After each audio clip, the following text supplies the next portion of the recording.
Hello and welcome. This is doctor आकृति और आप हैं मेरे साथ मेरे अपने चैनल पे आरकेसी ईडीयू हब पे। Hello and good afternoon everyone.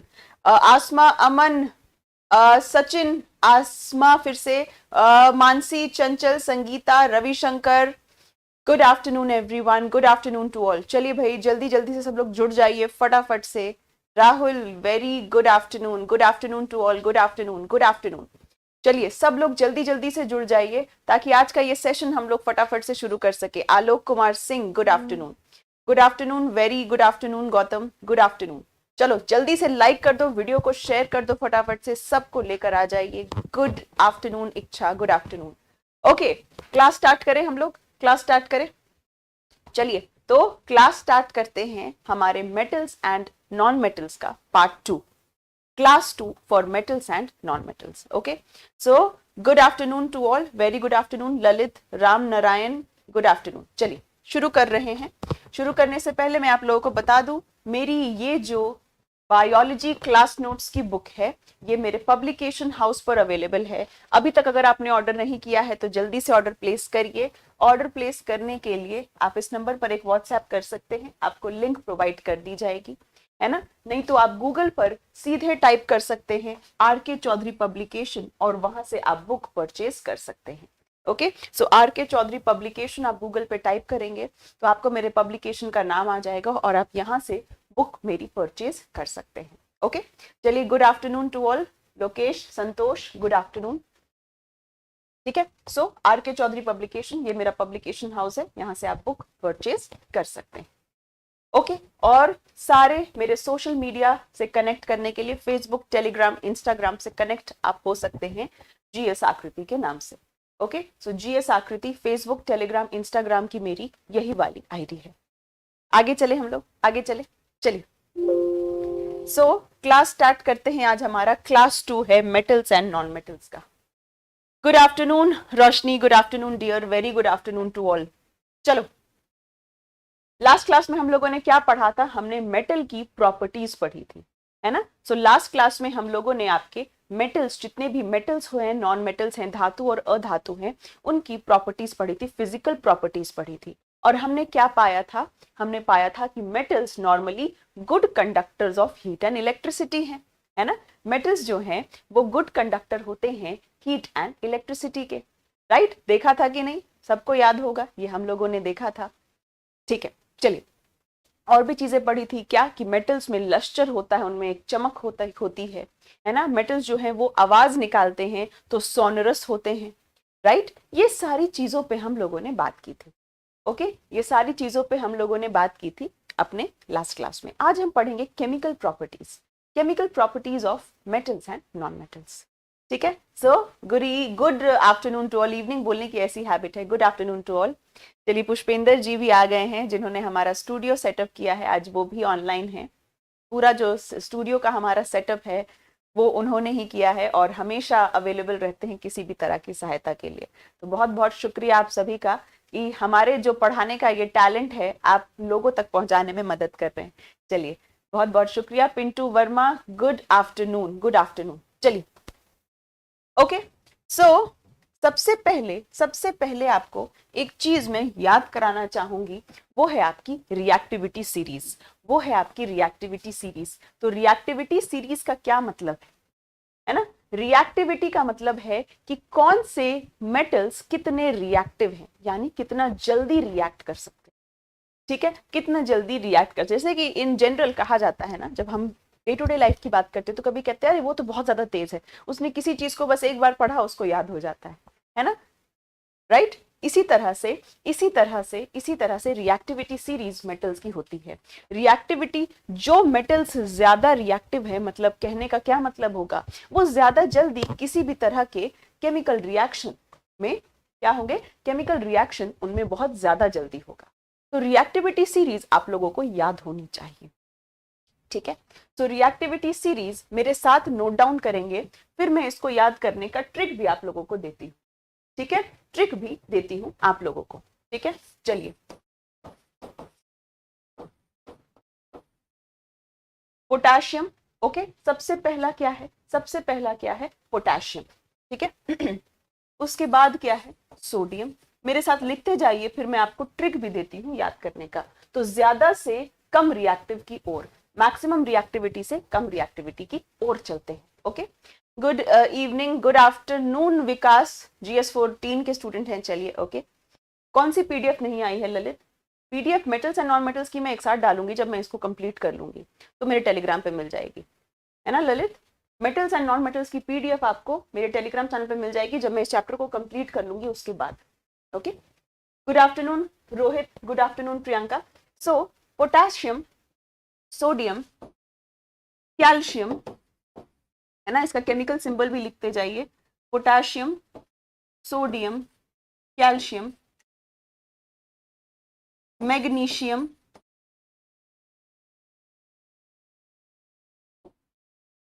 Aluminium, ठीक है,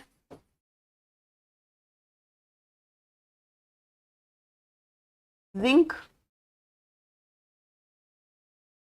आयरन,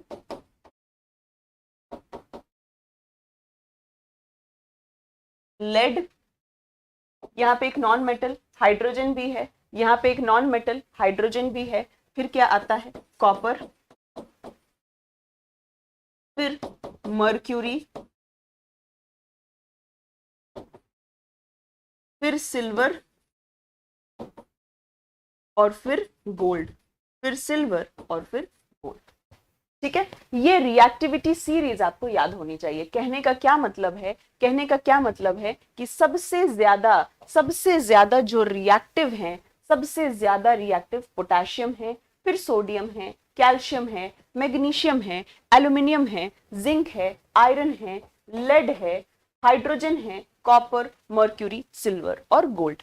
ये सीरीज आपको याद होनी चाहिए। ठीक है, और इस सीरीज को याद करने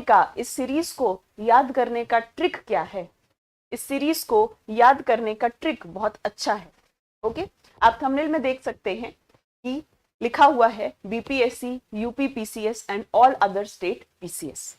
ठीक है, ओके, तो ये देखिए, पी है ना, पी से पोटेशियम, एस से सोडियम, पीएससी। जब आप पीएससी का एग्जाम क्वालिफाई करते हैं तो क्या होता है? आप एक अफसर बन जाते हैं, है ना, आप एक अफसर बन जाते हैं। ठीक है, उसके बाद आपके मजे होते हैं, MAZ,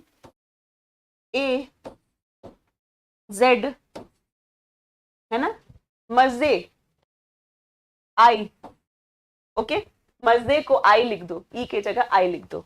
ओके, फिर आप उसके मजे लेते हो, LE, लेड, मजे ले। और कुएं में Cu से क्या होगा? कुएं में क्या डालते हो? कुएं में Me से मर्क्यूरी, कुएं में डालते हो सोने और चांदी। कुएं में क्या डालते हो? सोने और चांदी। ठीक है, तो जो आपका ड्रीम है, जो आपका सपना है, वही इसका ट्रिक है कि पीएससी क्लियर करो, अफसर बनो, मजे लो और कुएं में सोने चांदी डालते रहो। ठीक है, सो रिएक्टिविटी सीरीज याद करने का ये ट्रिक है। ठीक है, सो इस ट्रिक से आप रिएक्टिविटी सीरीज याद कर सकते हो। और अगर आपको रिएक्टिविटी सीरीज याद हो गई तो बहुत सारे क्वेश्चंस आप बहुत आसानी से कर सकते हैं। ठीक है, जब भी कोई केमिकल रिएक्शन होती है, जब भी कोई रासायनिक गतिविधि होती है, तो होता क्या है? हमेशा ज्यादा रिएक्टिव मेटल कम रिएक्टिव वाले मेटल को रिप्लेस करता है। ठीक है, ज्यादा रिएक्टिव मेटल कम रिएक्टिव वाले को रिप्लेस करता है। उदाहरण के लिए आप सबको पता है रिएक्टिविटी सीरीज में आयरन जो है वो ऊपर है ना, जैसे जैसे आप नीचे जाते हो रिएक्टिविटी कम होती चली जाती है। ठीक है, जैसे जैसे आप ऊपर से नीचे जाते हो क्या होता है? रिएक्टिविटी कम होती चली जाती है, ज्यादा रिएक्टिव ऊपर होता है। ठीक है, तो अगर मैं आपसे पूछूं कि आयरन और कॉपर में कौन ज्यादा रिएक्टिव है, आयरन और कॉपर में कौन ज्यादा रिएक्टिव है, जल्दी से कमेंट सेक्शन में मुझे बताएंगे कि अगर मैं आपको आयरन दूं और कॉपर दूं तो ज्यादा रिएक्टिव कौन होगा इसमें? जल्दी से बताइए, आयरन और कॉपर अगर है तो ज्यादा रिएक्टिव कौन सा आप कहेंगे? कौन सा ज्यादा रिएक्टिव है? जल्दी से बताइए।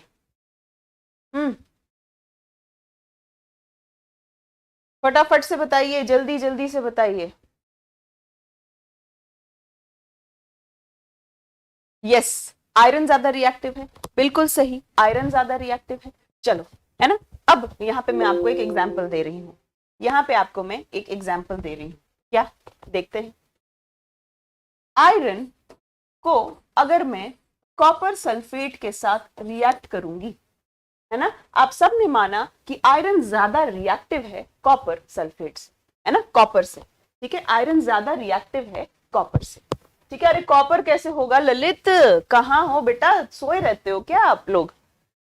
ये बता रही हूं मैं कि यहां से नीचे जाएगा तो रिएक्टिविटी कम होगी, तो आयरन ज्यादा रिएक्टिव है, आयरन पहले है कॉपर बाद में है ना ललित कुमार डांडिया। रिएक्टिविटी सीरीज, ज्यादा रिएक्टिव से कम, ज्यादा रिएक्टिव आयरन है, कम रिएक्टिव कॉपर है, क्योंकि पहले आयरन का नाम है।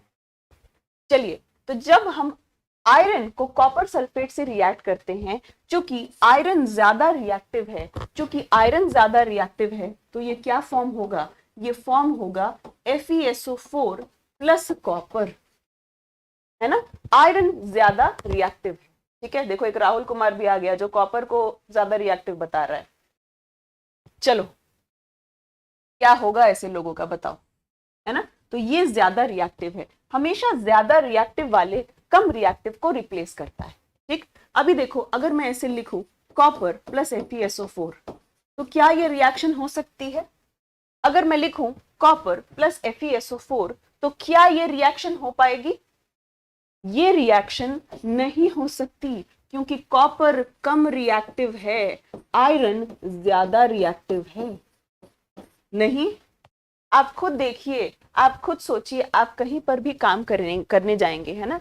अभी बहुत आप हो सकते हैं आप लोग जॉब में होंगे, या कल को आप जॉब में जाएंगे। अगर आप खुद सोचिए कि अगर आपके सामने, अगर आप किसी ऐसे बंदे को रिप्लेस करते हैं जो आपसे कम काबिल था, जो आपसे कम काबिल था, अगर जो भी आपके मैनेजमेंट होगा या जो भी जिन्होंने भी आपको हायर किया होगा, अगर वो आपको देख लेंगे कि आप ज्यादा काबिल हैं, तो आप तुरंत उसको रिप्लेस कर देंगे। अगर पाएंगे कि नहीं वो पहले वाला ज्यादा अच्छा था, तो हमेशा आपको बोलते रहेंगे कि आप तो ऐसे नहीं कर रहे, पहले वाला तो ऐसा करता था, है ना। Day to day example life से भी आप चीजों को रिलेट कर सकते हैं, है ना। मान लीजिए कि एक एग्जाम्पल दे रही हूं, मैं यहाँ पे पढ़ाना छोड़ दूं, मेरी जगह मैं किसी ऐसे इंसान को लेकर आऊं जो बस 12th पास है ना, जो बस 12th पास है, जिस 12th उसने खत्म किया और वो आपको पढ़ाने आ गया है। क्या आप उससे पढ़ना चाहोगे। नहीं पढ़ना चाहोगे, बोलोगे नहीं हमें तो आकृति मैम चाहिए, मैम का एक्सपीरियंस ज्यादा है ना। समझ में आ गई बात। तो कम रिएक्टिव वाला कभी भी ज्यादा रिएक्टिव वाले को रिप्लेस नहीं कर सकता, ठीक है। कम रिएक्टिव वाला ज्यादा रिएक्टिव वाले को रिप्लेस नहीं कर सकता, हमेशा ध्यान रखेंगे। इसीलिए हमेशा जो ज्यादा रिएक्टिव है वो कम रिएक्टिव वाले को रिप्लेस कर सकता, ठीक है। तो हमेशा ध्यान रखेंगे, इसलिए आपको रिएक्टिविटी सीरीज याद रखनी बहुत जरूरी है ना। आपको रिएक्टिविटी सीरीज याद रखनी बहुत ज्यादा जरूरी है। This is your reactivity series. Reactivity series अगर आपको याद है तो बहुत सारे क्वेश्चंस आप बहुत आसानी से कर सकते हैं। ये मेटल्स की रिएक्टिविटी सीरीज है। H मतलब हाइड्रोजन, ये नॉन मेटल है ना, ये नॉन मेटल है, ठीक है। ओके, ठीक है। बायो में एनसीईआरटी सीरीज से क्वेश्चंस डायरेक्ट आए थे। चलिए, बहुत बहुत अच्छी बात है मानसी, बहुत बहुत अच्छी बात है।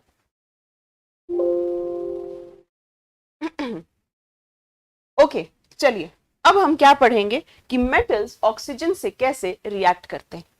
मेटल्स जो है वो ऑक्सीजन से किस तरह से रिएक्ट करते हैं। How do metals react with oxygen, ठीक। तो अगर कोई मेटल है और वो ऑक्सीजन के साथ कंबाइन करता है तो उस मेटल का ऑक्साइड बनता है।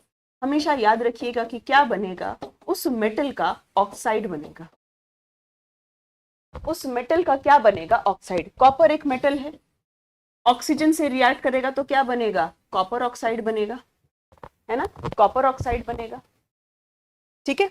सो हमेशा याद रखिएगा कि जब भी कोई मेटल ऑक्सीजन से रिएक्ट करता है तो क्या बनाता है, मेटल ऑक्साइड बनाता है, मेटल ऑक्साइड बनाता है। इस चीज को याद रखें।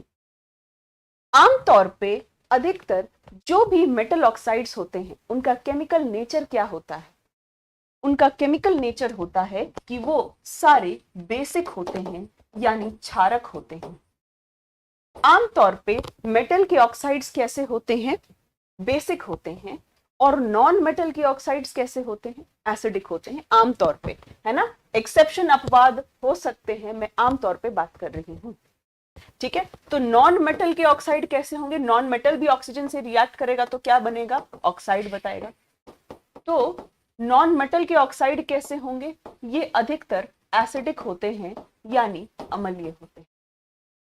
मैंने अधिकतर कहा, अधिकतर कहा। ठीक है, ओके।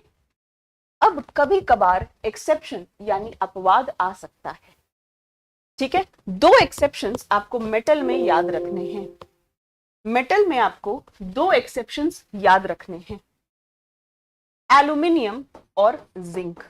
एल्यूमिनियम और जिंक, ये दो आपको एक्सेप्शंस यानी अपवाद याद रखने हैं। क्यों? क्योंकि एल्यूमिनियम एल्यूमिनियम जब ऑक्साइड बनाता है यानी Al2O3, और जिंक जब ऑक्साइड बनाता है यानी ZnO, यानी ZnO, है ना। अगर एल्यूमिनियम ऑक्साइड बनाता है या जिंक ऑक्साइड बनाता है तो ये दोनों क्या कहलाते हैं? ये दोनों एक्सेप्शन क्यों हैं? ये दोनों अपवाद क्यों हैं? कि ये दोनों एम्फोटेरिक हैं। एम्फोटेरिक का क्या मतलब होता है? एम्फोटेरिक का मतलब होता है एसिड और बेस दोनों, जो एसिडिक भी हो और बेसिक भी। ठीक है, आमतौर पे मेटल ऑक्साइड्स क्या होते हैं? आमतौर पे जितने भी मेटल के ऑक्साइड्स होते हैं वो बेसिक होते हैं, यानी क्षारक होते हैं। लेकिन दो एक्सेप्शन आपको याद रखने हैं, दो एक्सेप्शन, दो अपवाद आपको याद रखने हैं। कौन से हैं वो दो अपवाद? कौन से हैं वो दो अपवाद? एल्यूमिनियम ऑक्साइड और जिंक ऑक्साइड। ठीक है, ये दोनों एम्फोटेरिक हैं। एम्फोटेरिक का मतलब क्या होता है? जो एसिडिक भी हो और बेसिक भी हो, जो एसिडिक भी हो और बेसिक भी हो, है ना। एम्फोटेरिक, है ना, जो एसिडिक प्लस बेसिक हो। जहां से आपको अपवाद हैं वो सारी चीजें आपको याद रखनी है। जो अपवाद हैं वो आपको हमेशा याद रखने हैं। आमतौर पे मेटल के ऑक्साइड्स बेसिक होते हैं, अपवाद यानी एक्सेप्शन है एल्यूमिनियम और जिंक, क्योंकि इसके ऑक्साइड्स क्या होते हैं? एम्फोटेरिक होते हैं। एम्फोटेरिक होते हैं। मिशन मैं यहां तो आ रही हूं ना? या तो पढ़ लो या तो देख लो, जो मर्जी, है ना। चलिए, इतनी उत्सुकता रहती है आप लोग को, इतनी उत्सुकता पढ़ाई के लिए रखोगे ना तो फायदा होगा। ठीक है मिशन, इतनी उत्सुकता अपनी पढ़ाई के लिए रखोगे ना तो फायदे में रहोगे।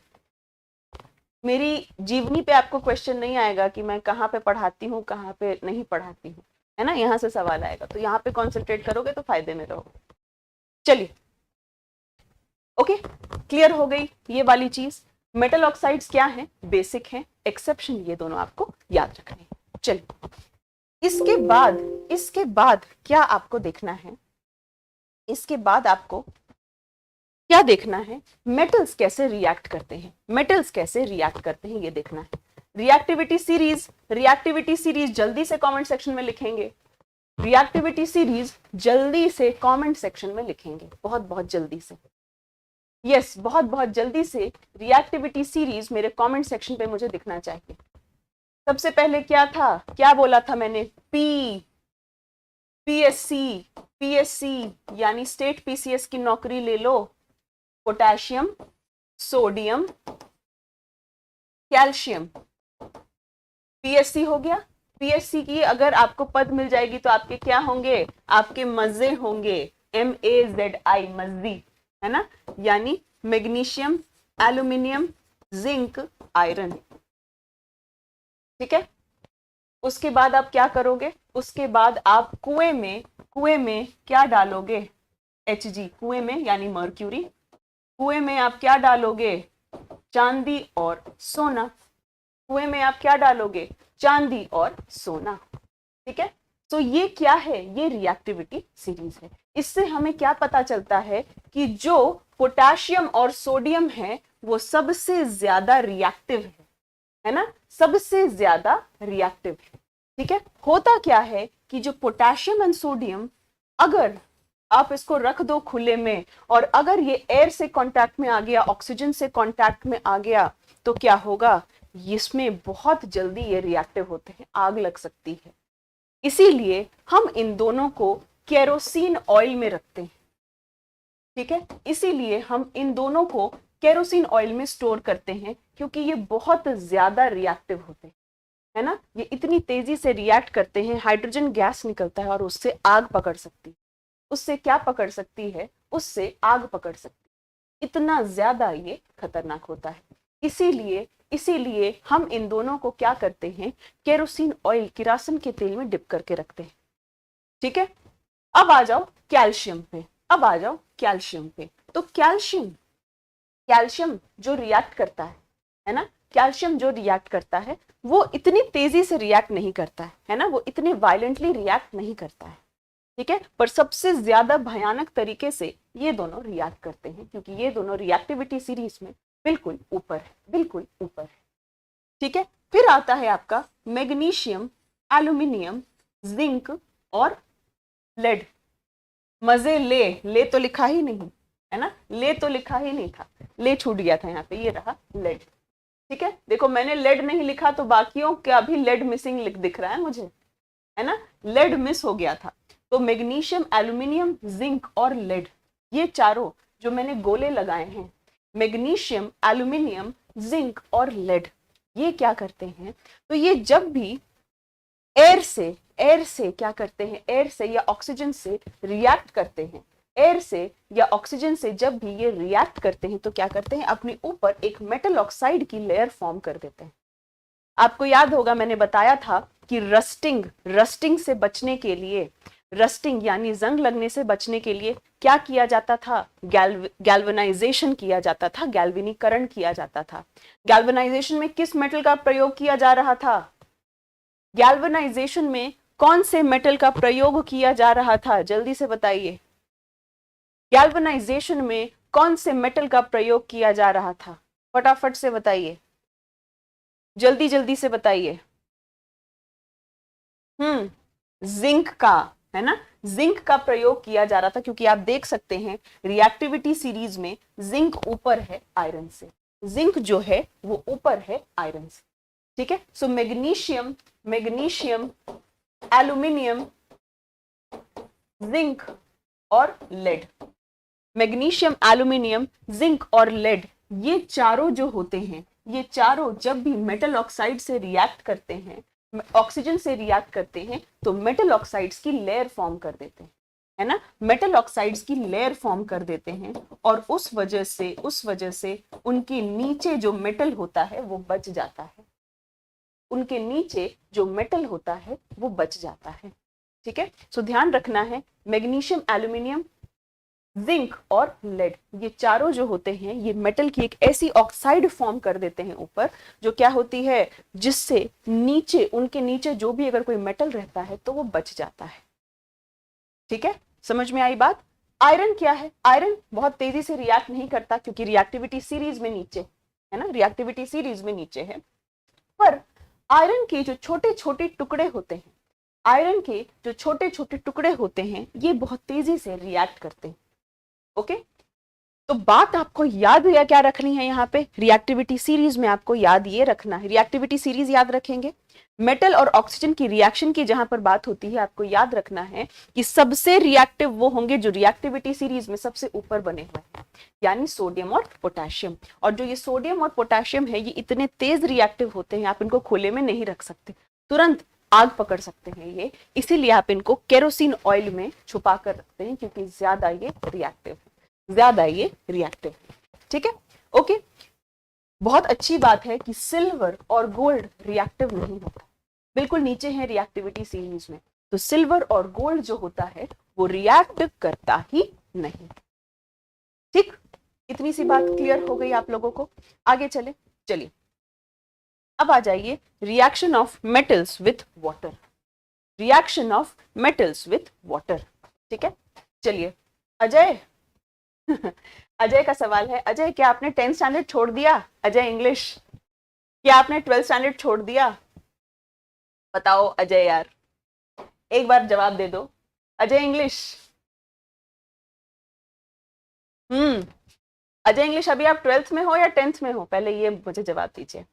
आइए reaction of metals with water की बात करते हैं, है ना। स्पैमर्स को थोड़ा सा मुझे लग रहा है ब्लॉक करना पड़ेगा, नहीं तो एक ही चारा है।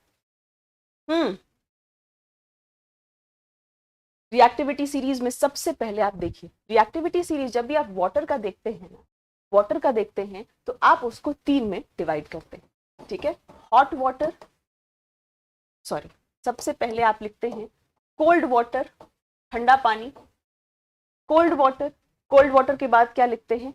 हॉट वाटर, गर्म पानी, और उसके बाद स्टीम, उसके बाद स्टीम। आप किससे जल सकते हो? जल्दी से मुझे बताओ, आप किससे जल सकते हो? आप ठंडे पानी से जल सकते हो, गर्म पानी से ज्यादा जल सकते हो, या स्टीम से जल सकते हो? है ना, आप स्टीम से ज्यादा जल सकते हो। ठीक है, चलिए, मतलब समझ नहीं पाए तो यहां से निकल लो, क्योंकि यहाँ पे सीरियस पढ़ाई चल रही है, बकवास नहीं चलती। ठीक है, चलिए, cold water, hot water, steam. कहने का मतलब ये है कि जब आप आगे बढ़ते हैं तो आप पीछे की चीजों को छोड़ते चले जाते हैं। कहीं से पहुंचने के लिए, कहीं पहुंचने के लिए कहीं से निकलना जरूरी होता है। आप अभी तक 10th या 12th में तो है नहीं, आपने जिंदगी में आगे प्रोग्रेस किया, तो ठीक उसी तरह इंसान भी आगे प्रोग्रेस करता है। ठीक है, बाकी यहाँ पे बकवास के लिए नो टाइम। ओके, सिर्फ और सिर्फ सीरियस स्टडी करेंगे हम यहाँ पे। चलिए, यस, बिल्कुल सही, स्टीम। तो रिएक्टिविटी सीरीज की अगर हम बात करते हैं तो रिएक्टिविटी सीरीज में सबसे पहले क्या आता है आपका? पोटेशियम और सोडियम, पोटेशियम और सोडियम। ठीक है, तो पोटेशियम और सोडियम चूंकि इतने रिएक्टिव थे, इसीलिए ये कोल्ड वाटर से भी रिएक्ट कर सकते हैं, इसीलिए कोल्ड वाटर से भी रिएक्ट कर सकते हैं। ठीक है, ओके।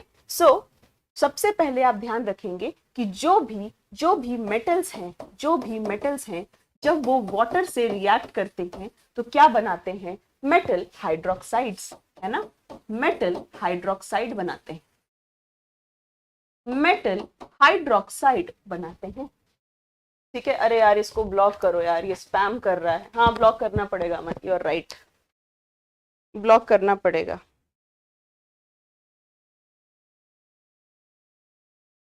इसको ब्लॉक करना ही पड़ेगा, क्योंकि स्पैमर्स को मुझे बिल्कुल भी एंटरटेन नहीं करना है। यहाँ तो मेरा बस है ना मेरे चैनल पे। चलिए, ओके,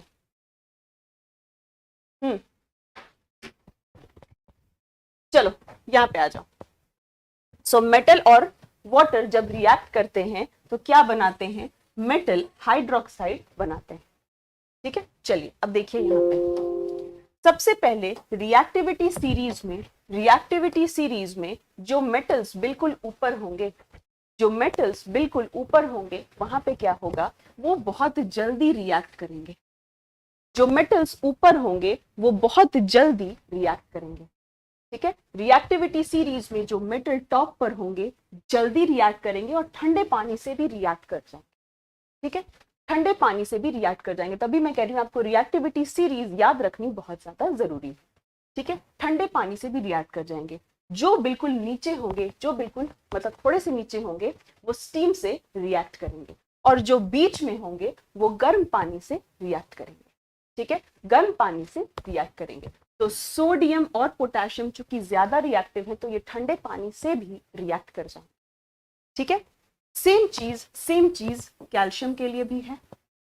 ठीक है, लेकिन मैग्नीशियम जो है वो गर्म पानी से रिएक्ट करेगा। आप देख सकते हैं आप अपनी रिएक्टिविटी सीरीज में, है ना, रिएक्टिविटी सीरीज में आप देख सकते हो कि ये दोनों सबसे ऊपर है, तो ये इतने रिएक्टिव है कि ठंडे पानी से ही रिएक्ट कर गए। ठीक है, फिर आपका मैग्नीशियम आया, जो क्या होता है? जो ठंडे नहीं गर्म पानी से रिएक्ट करता है। ओके, और फिर एल्यूमिनियम, जिंक, आयरन और लेड, ये जो होगा ये स्टीम से रिएक्ट करते हैं। ठीक है, और इसके नीचे जो है, इसके नीचे जो है वो रिएक्ट ही नहीं करेंगे, वो रिएक्ट ही नहीं करेंगे। ठीक है, तो आप देख पा रहे हैं कि स्टीम से आप ज्यादा जल सकते हैं, है ना, यानी स्टीम की पावर ज्यादा है, क्योंकि इन मेटल्स की रिएक्टिविटी कम है। चूंकि इन मेटल्स की रिएक्टिविटी कम है, अगर आप चाहते हैं कि ये रिएक्ट करें तो आपको पावर बढ़ानी पड़ेगी, है ना, पावर बढ़ानी पड़ेगी। ठंडा पानी हुआ, ये तो इतने रिएक्टिव थे कि ठंडे पानी से ही हो गए, है ना, फिर ये आए जो गर्म पानी से, उसके बाद ये आए, ये जो आए ये क्या हुए, ये स्टीम से। और बाकी जो है, बाकी जो है वो तो रिएक्ट ही नहीं करते हैं, है ना, बाकी जो है वो तो रिएक्ट ही नहीं करते। ठीक है, समझ में आ गई बात, समझ में आ गई बात। ओके, सो ये चीज इंपॉर्टेंट है। चलिए, अब मुझे कुछ क्वेश्चंस का आंसर देंगे आप लोग, कुछ सवालों का जवाब देंगे। ये बीपीएससी प्रीलिम्स 2000 का क्वेश्चन है, कुछ क्वेश्चंस का जवाब दीजिए। कौन सा ऐसा मेटल है जो ऑर्डिनरी टेम्परेचर पर लिक्विड होता है? Good afternoon, good afternoon, good afternoon. चलिए, आज लग रहा है कि सब इधर उधर से आए हैं। आकाश, क्योंकि मुझे अपना चैनल स्टार्ट करना था इसीलिए छोड़ दिया। ठीक है आकाश, अब तुम यहां से कब जाओगे पब, ये बताओ। मुझे अपना चैनल शुरू करना था, अपना नाम बनाना था, इसीलिए केडी लाइव छोड़ दिया था। ठीक है, एक बार आंसर दे चुकी हूँ, रोज रोज कहां से आ जाते हो, लगता है अजय दूसरी आईडी से आ गया है। नहीं, चलिए। आकाश, तुम किस एग्जाम की तैयारी कर रहे हो बताना, कितने सवाल, कितने नंबर का सवाल आया था कि आकृति मैम ने केडी लाइव क्यों छोड़ा, जरूर बताना मुझे। चलिए, क्या होगा आंसर, सबको पता है मर्क्यूरी आंसर है, क्योंकि मर्क्यूरी क्या है, मर्क्यूरी क्या है, मर्क्यूरी एक ऐसा मेटल है जो रूम टेम्परेचर पे लिक्विड अवस्था में, जो रूम टेम्परेचर में लिक्विड अवस्था में। ठीक है, चलिए नेक्स्ट। नेक्स्ट आइए, यहां पर देखिए, चलिए फटाफट से बताएंगे इस पे।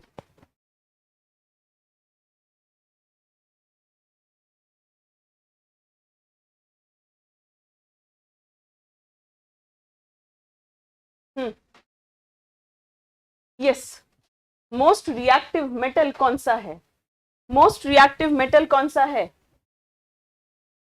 जल्दी से आंसर देंगे। मोस्ट रिएक्टिव मेटल कौन सा है, रिएक्टिविटी सीरीज याद करिए, मोस्ट रिएक्टिव मेटल कौन सा है, फटाफट से जवाब देंगे।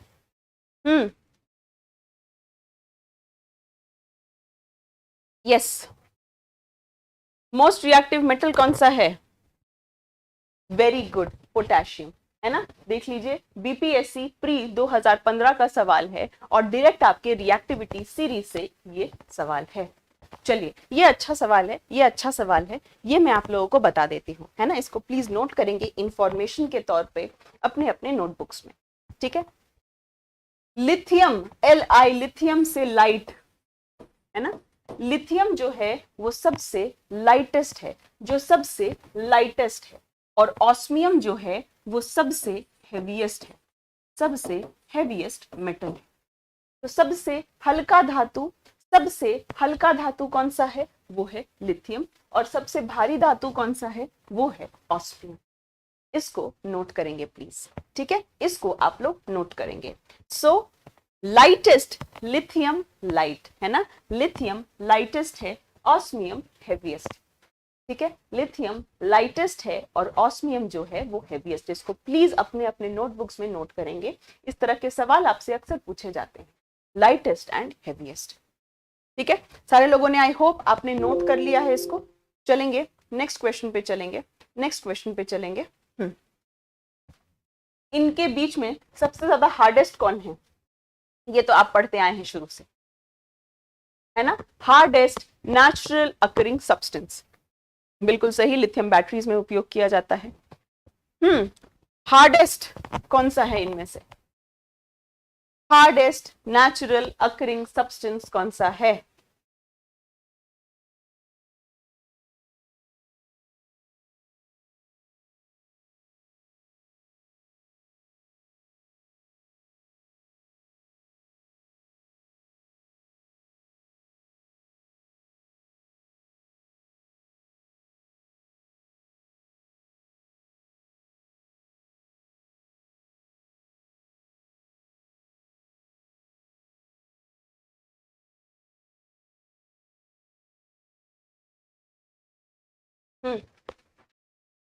Yes, that is diamond, that is diamond, yes that is diamond, very good very good, वो क्या है, वो डायमंड है, ठीक है। चलिए 2-3 क्वेश्चंस और हैं, जल्दी जल्दी से जवाब देंगे, जल्दी जल्दी से जवाब देंगे। फिर से वही सवाल है लेकिन अलग अलग पूछा गया है, अलग अलग पूछा गया है। इसका जवाब क्या होगा, इसका जवाब भी डायमंड होगा, है ना। इसका जवाब भी क्या होगा, तो इसका जवाब भी डायमंड होगा, ठीक है। आरओ और एआरओ 2016 में पूछा गया। ओके, नेक्स्ट पे चले, नेक्स्ट पे चले। केरोसिन ऑयल में इनमें से कौन सा सेफली रखा जाता है, चलिए केरोसिन ऑयल में इनमें से कौन सा सेफली रखा जाता है, ये किसका सवाल है, यूपीपीसीएस मेंस 2017 का सवाल। हाँ, क्यों रखा जाता है इसका रीजन भी चाहिए मुझे, क्यों रखा जाता है इसका रीजन भी देंगे सारे लोग साथ में, जल्दी से बताइए। जल्दी से बताइए, जल्दी जल्दी से बताएंगे, बहुत बहुत जल्दी से।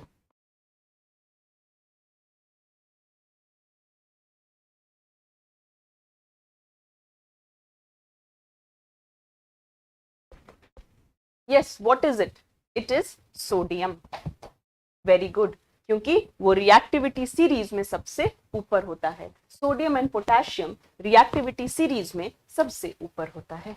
चलिए, यूपीएससी प्रीलिम्स 1998 का सवाल है, असर्शन और रीजन आपसे पूछा गया है, असर्शन और रीजन आपसे पूछा गया है। यस, बहुत ज्यादा रिएक्टिव होता है ना, आग लग सकती है, गुड। यहां पे बताइए, जल्दी से बताइए यहां पे। यस, जल्दी रिएक्ट करता है, बिल्कुल सही, बिल्कुल सही। सोडियम स्टोर्ड अंडर केरोसिन, इसका रीजन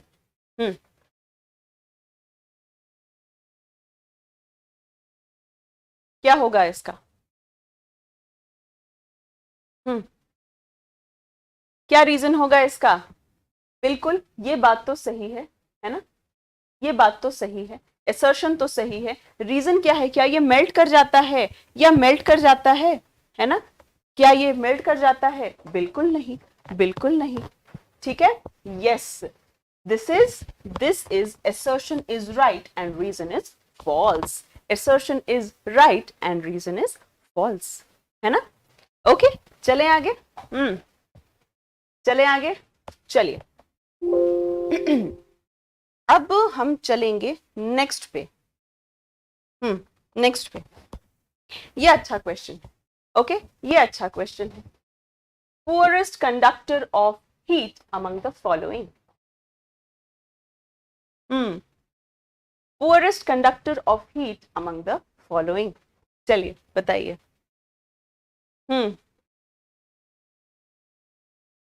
क्या आंसर होगा, क्या आंसर होगा ये बताइए। नहीं नहीं, ब्लॉक मत करो, रहने दो, रहने दो। चलिए जवाब दीजिए। क्या होगा, पुअरेस्ट कंडक्टर नहीं, मर्क्यूरी, मर्क्यूरी होगा पुअरेस्ट कंडक्टर। इन सब में से पूछा है कि इन सब में पुअरेस्ट कंडक्टर कौन सा होगा, तो इन सब में पुअरेस्ट कंडक्टर कौन सा होगा, तो पुअरेस्ट मर्क्यूरी होगा, बुध नहीं होगा, इसको पारा लिखेंगे, बुध नहीं होगा, इसको पारा लिखेंगे। ओके, तो पुअरेस्ट कंडक्टर कौन सा होगा, वो होगा आपका मर्क्यूरी, लेड नहीं, मर्क्यूरी, ठीक है। ओके, मेंस में लॉन्ग आंसर लिखना है तो एमसीक्यू कहां से पूछा, मेंस में पहले का है ना, रियल रॉकर, वो पहले के सवाल है ना, वो पहले के सवाल है, ठीक है, वो पहले के सवाल है। चलिए आइए, बेस्ट कंडक्टर ऑफ हीट कौन सा है, बेस्ट कंडक्टर ऑफ हीट कौन सा है इनमें से। चलिए, ये सवाल जो है आपको रिलेटिवली जवाब देना है इसका, ओके। इस सवाल का आपको जो आंसर देना है वो कैसा देना है, रिलेटिव टर्म्स में देना है, ठीक है, रिलेटिव टर्म्स में देना है। चलिए बताइए क्या जवाब होगा। बेस्ट कंडक्टर ऑफ हीट क्या है इनमें से, देखिए जितने भी मेटल्स होते हैं वो good conductors of heat and electricity होते हैं। मर्क्यूरी और लेड अच्छे नहीं होते, मर्क्यूरी और लेड जो होते हैं वो अच्छे नहीं होते। Okay, so mercury and lead अच्छे कंडक्टर्स नहीं होते, ये इंपॉर्टेंट बात है, ये इंपॉर्टेंट बात है। ठीक है, यहां पर आपसे पूछा गया है इनमें से कौन सा बेस्ट कंडक्टर ऑफ क्या है, हीट है। अब आपको यहां पे रिलेटिवली सही आंसर देना है ना, इनमें से आपको एक सही आंसर को चूज करना है ना, मोस्ट अप्रोप्रिएट आंसर को चूज करना है। तो आप किसको चूज करेंगे, आप चूज करेंगे मर्क्यूरी को। भले ही मेटल्स में देखिए हमेशा मेटल्स जो होते हैं ना वो बेटर कंडक्टर ऑफ हीट होते हैं कंपेयर टू नॉन मेटल्स, है ना, क्योंकि नॉन मेटल्स बैड कंडक्टर होते हैं। मेटल्स में भी जो लेड और मर्क्यूरी है वो पुअर कंडक्टर होते हैं मेटल्स की तुलना में, लेकिन यहाँ पे आपको एक ही मेटल है, वो है मर्क्यूरी, है ना। इस ऑप्शन में आपको एक ही मेटल दे रखा है मर्क्यूरी। भले मेटल्स की तुलना में मर्क्यूरी पुअर कंडक्टर है, भले मेटल्स की अगर आप तुलना देखें तो वहां पे मर्क्यूरी पुअर कंडक्टर है कंपैरेटिवली, लेकिन आपको यहाँ पे एक ऑप्शन चुनना है, यहाँ पे आपको एक ऑप्शन चुनना है। तो उस स्थिति में आप क्या रिएक्ट करेंगे, आप करेंगे आंसर जो होगा आपका वो होगा मर्क्यूरी। ठीक है, सो इसीलिए आपको देखना जरूरी है कि आपसे सवाल पूछा क्या जा रहा है। ठीक, अमंग मेटल्स अगर पूछता, पिछला सवाल अगर आप देखेंगे तो ये सब मेटल्स थे, पिछला सवाल जो आप देखेंगे वो सब मेटल्स थे, उनमें से मर्क्यूरी कमजोर है, लेकिन इसमें एक लौता मेटल मर्क्यूरी है, इसीलिए यहां पर ये ऑप्शन होगा, यहां पर ये आंसर होगा। ठीक है, चलिए सो यहां पर हमारा आज का सेशन जो है ये खत्म होता है। ओके, नेक्स्ट सेशन में, यस हेमू आप इतने लेट हो गए, अब सेशन खत्म हो गया है। ओके, 2 बजे आज 2 बजे दोपहर में जीएस वर्ल्ड पे एमपीपीएससी की क्लास होगी। क्लास कल मैंने उसका इंट्रोडक्शन वगैरह आपको दे दिया था।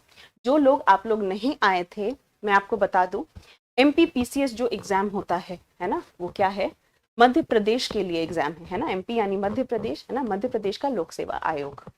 आप में से जो भी लोग ग्रेजुएट हैं या ग्रेजुएशन के फाइनल ईयर में है, आपकी ग्रेजुएशन कंप्लीट होने वाली है, आप सब एलिजिबल हैं एमपीपीएससी का फॉर्म भरने के लिए। फॉर्म जो है वो 10 जनवरी से भरना शुरू होगा, है ना, क्योंकि आप में से बहुत लोगों को ये पता नहीं होता कि कौन से लोग एलिजिबल हैं।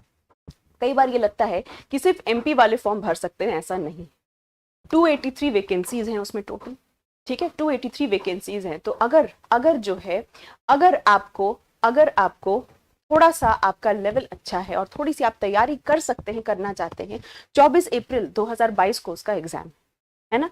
तो मेरी सजेशन आप लोगों से वही है कि अगर आप ग्रेजुएट हैं, है ना, तो प्लीज आप जरूर एमपीपीएससी का फॉर्म भर के देखिए, एग्जाम दे के देखिए, कभी भी जितने भी पॉसिबल एग्जाम्स हैं ना आप जरूर दे के देखिए। ओके, तो अभी आप में से कोई भी अगर है तो ऐसा नहीं है कि सिर्फ मध्य प्रदेश वाले फॉर्म भर सकते हैं, ऑल ओवर इंडिया के सारे लोग वो फॉर्म भर सकते हैं, बशर्ते आप ग्रेजुएट होने चाहिए, है ना, आप ग्रेजुएट है। ठीक है, फॉर्म की फीस भी ज्यादा नहीं है, 250 या 500 रुपए है। 250 तो एमपी वालों के लिए, 500 रुपए जो है वो फॉर्म है। और 10 जनवरी से इसका आवेदन शुरू होगा, 10 जनवरी से 9 फरवरी तक। और एग्जाम कब है, 24 अप्रैल को है।